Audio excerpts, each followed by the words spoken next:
Good morning. Oh, excuse me. We got our sound, our audio turned up here. Still waking up on this Saturday morning, and maybe you're waking up to the sound of rumbles of thunder, some lightning here at about, oh goodness, what time is it this morning? 3:17. We are tracking some severe storms moving through the valley. I wanted to do a quick update here. I'm also going to be more frequently updating for severe weather live on Valley News Live.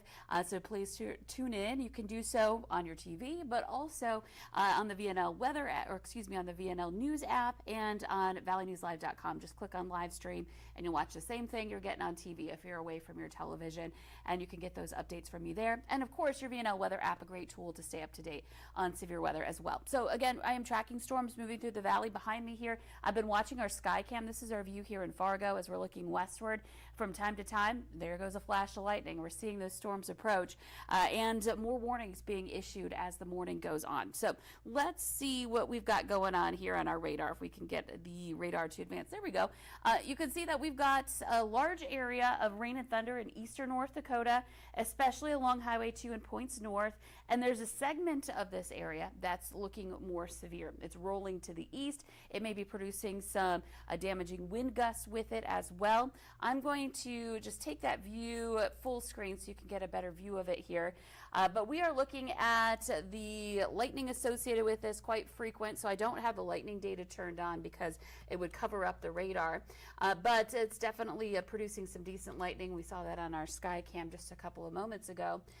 So again, we're tracking these storms. We're going to zoom in a little bit more here and focus in on this really large severe thunderstorm warning that is in effect. So this includes a lot of areas. It includes Grand Forks. It includes Cooperstown, all the way over to Mayville and down to Valley City. Fargo not yet included in this line, but it is moving eastward. So I do expect, as long as it holds together, for it to potentially affect Fargo as well. And then if you're south of I-94, yes, we're seeing that storm extend in that direction.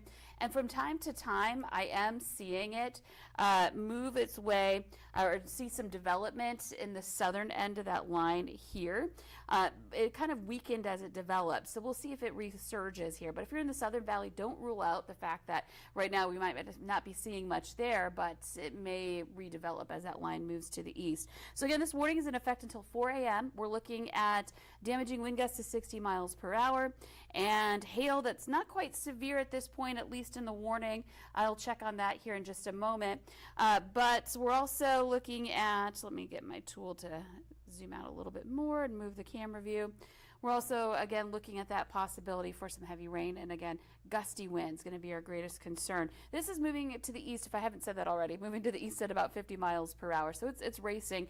And one thing I do want to stress is that the winds are a little stronger ahead of the storm. So before the rain gets to you, the wind may get you. You may see those 60-mile-per-hour winds, maybe a few miles out ahead of those storms. So don't wait till the rain on the radar is on you to take cover. If you're in this severe thunderstorm warning, you want to make sure you're taking those precautions now. So again, we're under that warning until 4 a.m. We'll pull that full screen back up. Taking a look at our hail size estimate, this is better because I did track a 1-inch diameter hail just a couple of minutes ago. In fact, I had focused on it here. I'll show you that in just a moment. Anywhere where we're not in and we're in purple, that's sub-severe. So we're looking at some hail in that purple area, but not necessarily severe. It was severe not too long ago. You can see where I marked it on the southern fringe of that storm. It was estimating about 1-inch diameter hail, so it's weakened a little bit at this point. Could cycle back up. That'll be something we're watching for. I'm also keeping an eye on our relative velocity just to see if we've got some intensities ramping up. I don't see anything too extreme, but again, of course, we have clocked a 62 mile per hour wind gust at a sensor, so we have seen verified severe thunderstorms moving through. So again, this is the one warning. It's a huge one, but the one warning in the valley right now. So again, we'll continue to track that as it moves eastward through the morning. So again, severe weather going on. I do want to mention it's going to be a hot day today. Temperatures, they are in the 70s just to start off this morning. It's very muggy as well, and this will help to kind of provide that foundation, that baseline before we start heating up today, because once these storms clear out, then we just get that sunshine and we get that heat building in. And we're looking at temperatures this afternoon. This is a snapshot at 4 p.m.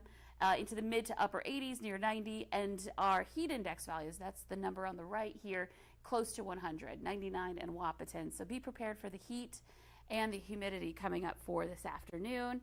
And the other thing too is, we've got severe weather this morning, but we will see the potential for more later today. Our severe storm risk, it starts at 7 a.m. So what we got going now is not included in this, but you can see we are now elevated to a level 2 slight risk in southeastern North Dakota, stretching into South Dakota, and a couple of our counties in Minnesota too.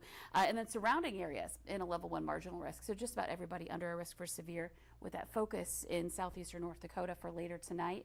And then on Sunday, a marginal risk for everyone as well. So some stormy weather is going to continue here in the forecast. And so looking at, we expect to see some rain with this. We may see some heavy rainfall as we head into tonight and through the rest of this system tonight and into Sunday morning. Anywhere in yellow is about an inch of rainfall possible. So again, some decent rain with that too. So that's, we'll pause things here. I'll get back to doing updates on TV and on our website as well. If you want to, switch over there and check back in. Of course, you'll get some updates on Facebook as well when warnings are issued too, and our other social media platforms as well. But if I have a chance, we'll get back on here and update you on the situation, talk more about the forecast for today too, coming up a little bit later this morning. In the meantime, if you have a warning issued, make sure you take it seriously. You want to get away from windows. You want to head to the lowest level of your home if you can. We say that for tornado warnings, but severe thunderstorm warnings, especially with wind threat, it's important to treat that like a tornado warning too, because trees can come down on your home, and you want to be in a safer place during those times. So again, if you got a warning, follow it and head to your safe spot in your home here as we're tracking storms moving through the valley this morning. And we'll leave you with a look at our sky cam here with the lightning moving in. We'll maybe see a couple of flashes of lightning before we sign off, but you can check that at any time right on valleynewslive.com.